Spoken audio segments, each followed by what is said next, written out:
Сәлем қыздар, менің арнама қош келдіңіздер. Бүгін біз сіздермен бірге творожный запеканка жасайтын боламыз.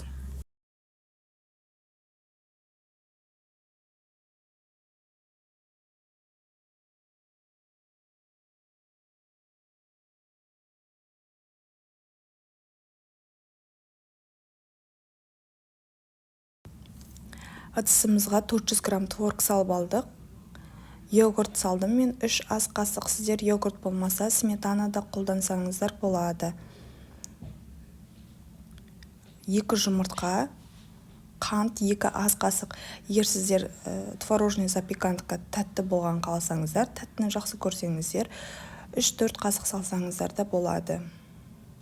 Шым-шым тұз, азғантай, және 4 ас қасық ұн саламыз. Барлығын жақсылап араластырып, бір масса болғанша араластырып шығамыз.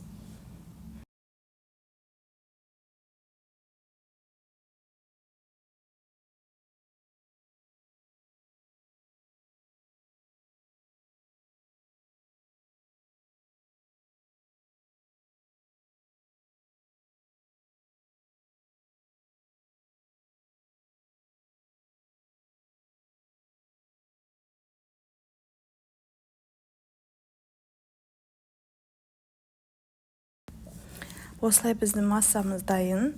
Енді арнайы кекстің өзінің формасына осылай пергамент қағазын төсеп салып аламыз.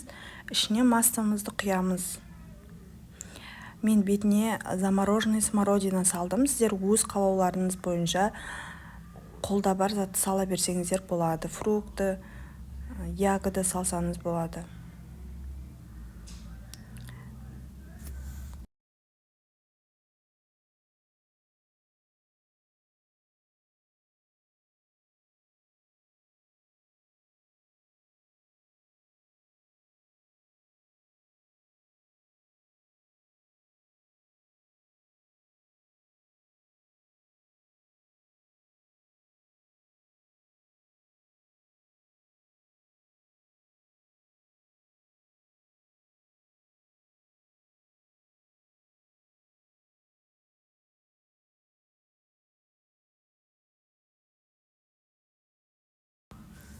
Қысып тұрған пеште 180 градуста 40-45 минутта пісіріп аламыз. Осымен біздің творожный запеканка дайын. Ас болсын, сіздер де осы рецептпен жасап көріңіздер. Өте жұмсақ, дәмді болып шықты.